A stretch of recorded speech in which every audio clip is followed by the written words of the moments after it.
Hello दोस्तों, आज हम इंडियन एविडेंस एक्ट का सीरीज़ 4 चौथा पार्ट आपको बता रहे हैं कि धारा 10 के अंतर्गत कौन कौन से इम्पोर्टेंट केस हैं। तो जैसा कि आप जानते हैं कि धारा 10 क्या है कि सामान्य परिकल्पना के बारे में षड्यंत्रकारी द्वारा कही गई बात। अब ये जो षड्यंत्रकारी जो शब्द है इस पर थोड़ा फोकस करिएगा, मेन इसका यही है।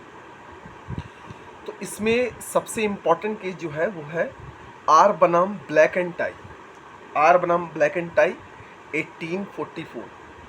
एक पक्षकार द्वारा किए गए कार्य तभी साक्ष्य को प्रभावी रखेंगे जब वे समान आशय को आगे बढ़ाने के लिए किए गए। कार्य का संबंध आशय की पूर्ति से होना चाहिए। अब एक पक्षकार द्वारा किया गया कार्य तभी साक्ष्य को प्रभावी रखेंगे जब वे सामान्य इंटेंशन से, सामान्य आशय को आगे बढ़ाने के लिए किया गया। कार्य का संबंध आशय की पूर्ति से, मतलब जब कोई कार्य घटित हो रहा है तो उसका इंटेंशन जो है उस षड्यंत्र से पूरा हो रहा हो। ये कहा गया आर बनाम ब्लैक एंड टाई के मामले में। ये बहुत इंपॉर्टेंट केस है। इसमें दूसरा केस है मिर्जा अकबर बनाम सम्राट 1940 पंजाब को।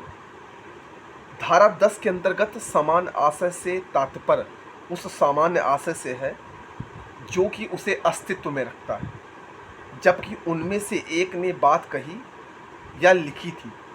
वे बातें जो उस समय कही की या लिखी जाती हैं वो षड्यंत्र प्रवर्तित था। कहने का मतलब है कि जो बातें उस समय कही गई या लिखित थी वो षड्यंत्र को क्या करती थी, परिवर्तित करती थी। ठीक है, तो ये सेम इंटेंशन से जो षड्यंत्र किया गया किसी अपराध को घटित करने के लिए, या वो बात कही गई या लिखी गई तो वो सेम इंटेंशन से कही गई। अब इसमें अगला केस है बद्री राय बनाम state of Bihar 1958 supreme court का मामला। जस्टिस बीपी सिन्हा उच्चतम न्यायालय ने आर बनाम ब्लैक एंड टाई के मामले में प्रतिपादित सिद्धांत को लागू करते हुए कहा, मतलब आर बनाम ब्लैक एंड टाई के केस को रेफरेंस मानते हुए कहा कि धारा 10 के अंतर्गत ग्राह्य मतलब ग्रहण करने के लिए आवश्यक है कि कथन षड्यंत्र की अग्रसरण में किया गया हो। मतलब कथन जो है वो षड्यंत्र के अग्रसरण में किया गया हो। ये बीपी सिन्हा उच्चतम न्यायालय के जो जज थे उन्होंने कहा था बद्री नारायण बनाम स्टेट ऑफ बिहार में। आर बनाम ब्लैक एंड टाई के केस को रेफरेंस देते हैं। ठीक, अब इसी में एक अगला आता है अन्यत्र उपस्थित होने का अभिभाग, प्ली ऑफ एलबी जिसको बोला जाता है। दूधनाथ पांडे बनाम उत्तर प्रदेश राज्य 1982 सुप्रीम कोर्ट। अभियुक्त का कथन कि घटना स्थल से 10 से 15 किलोमीटर की दूरी पर पाया गया। अन्यत्र का तर्क प्ली ऑफ एलबी मान्य नहीं हुआ क्योंकि अपराध करके वहां पहुंचा भी जा सकता है। अभियुक्त का कथन कि घटना स्थल से 10 से 15 किलोमीटर दूरी पर पाया गया, ठीक है, तो इसको प्ली ऑफ एलबी नहीं माना गया क्योंकि हो सकता है कि अपराध करने के बाद वह वहाँ पर पहुँच गया हो। तो ये जरूरी नहीं कि अपराध करने पर वहाँ पहुँच गया 10 से 15 मिनट के बाद तो उसी ने अपराध किया, ये जरूरी नहीं। फिर इसमें एक केस है मुंशी प्रसाद बनाम बिहार स्टेट 2011 सुप्रीम कोर्ट। अन्यंत्र उपस्थित का तर्क प्ली ऑफ एलबी धारा 11(1) के अंतर्गत मान्य होता है। ठीक, मुंशी प्रसाद बनाम स्टेट बिहार में कहा गया। विकास पांडे बनाम बिहार राज्य 2004 सुप्रीम कोर्ट का केस है। अभियुक्त द्वारा अन्यत्र उपस्थित का तर्क साबित करने में असफल रहने से यह निष्कर्ष नहीं निकाला जा सकता कि अभियुक्त घटना स्थल पर उपस्थित था। कहने का मतलब कि अभियुक्त द्वारा उपस्थिति का तर्क साबित करने के लिए, अभियुक्त द्वारा उपस्थिति का तर्क साबित करने में वो असफल हो गया। ठीक है, तो इससे यह निष्कर्ष नहीं निकाला जा सकता कि अभियुक्त घटना स्थल पर उपस्थित है। ये हमारा धारा 10 की इंपॉर्टेंट केस है। ठीक, अब इसमें हम धारा 13 के बारे में डिस्कस करेंगे। तो धारा 13 में आपने रूढ़ियों का उल्लेख देखा हो।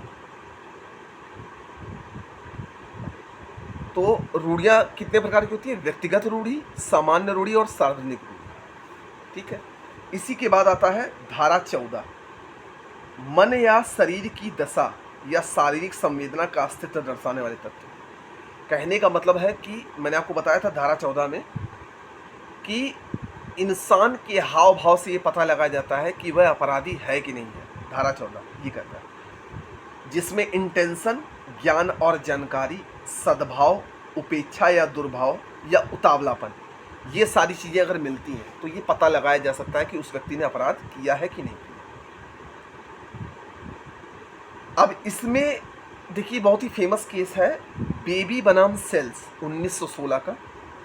ए नामक व्यक्ति के पुत्र ने पीड़ित को एयर गन से क्षति पहुंचाई। ए नामक व्यक्ति के पुत्र ने, ए कोई व्यक्ति है जिसके पुत्र ने पीड़ित को मतलब विक्टिम को एयरमैन गन से क्षति पहुंचाई। यह सच कि उस बच्चे ने पहले भी एयर गन द्वारा खिड़की तोड़ी थी। शिकायत पर ए ने एयर गन नष्ट करने का वचन दिया था। यह तथ्य साबित करने के लिए ग्राह्य माना गया कि ए को बच्चे के पूर्व कृत्य का ज्ञान था, तो वह उससे और उपेक्षित था। कहने का मतलब है कि ए नाम के व्यक्ति के पुत्र ने एयर गन से किसी व्यक्ति को क्षति पहुंचाई। ए के पुत्र ने इससे पहले भी खिड़की का कांच तोड़ा था एयर गन से। ठीक है। तो यह तथ्य साबित करने के लिए ग्राह्य माना गया कि ए को बच्चे के पूर्व मतलब ए को ये पता था कि बच्चे ने जो पहले कृत्य किया था जिससे खिड़की टूटी थी, खिड़की का कांच टूटा था, तो जाहिर सी बात है कि ए ने इस व्यक्ति को एयर गन से ही पीड़ित किया होगा, विक्टिम को क्षति पहुंचाई। अब इसमें एक केस है रेग बनाम प्रभुना 1847। वचन पत्र की कूट रचना के लिए विचारों में यह तथ्य सुसंगत नहीं होगा कि अभियुक्त के पास पाए गए अन्य दस्तावेज कूट रचित थे या कूट रचना करने हेतु तैयारी किए जा रहे थे, क्योंकि उससे एक प्रकार की अपराध करने की साधारण प्रवृत्ति प्रचलित होती है, ना कि विशिष्ट अपराध करने की। अब देखिए कहने का मतलब है कि वचन पत्र की कूट रचना, वचन पत्र मतलब वचन पत्र का डुप्लीकेट करने के लिए विचारणा में यह तथ्य सुसंगत नहीं होगा कि अभियुक्त के पास पाए गए दस्तावेज कूट रचित थे। मतलब यदि कोई व्यक्ति किसी कागज का डुप्लीकेट बनाता है और उसके पास और भी कोई दस्तावेज है, तो इसका ये इंटेंशन, इसका ये सद्भाव बिल्कुल नहीं है कि जो उसके पास डॉक्यूमेंट थे वो भी कूट रचित थे, वो भी डुप्लीकेट थे, क्योंकि उसमें एक प्रकार की अपराध करने की साधारण प्रवृत्ति प्रचलित। इससे ये पता चलता है कि एक ही प्रकार के साधारण अपराध करने की प्रचलित थी, ना कि विशिष्ट अपराध करने का। ठीक। अब इसमें एक इम्पॉर्टेंट केस है सम्राट बनाम वहीद्दीन हामिदुद्दीन 1929। बॉम्बे डकैती की योजना के षड्यंत्र के लिए कुछ व्यक्तियों का विचारण हो रहा था। बॉम्बे में कोई डकैती रही, बॉम्बे डकैती की योजना के षड्यंत्र के लिए, बॉम्बे में कोई डकैती डलने वाली थी जिसकी कोई योजना थी, षड्यंत्र था, उसके लिए विचारण चल रहा था कुछ व्यक्तियों का।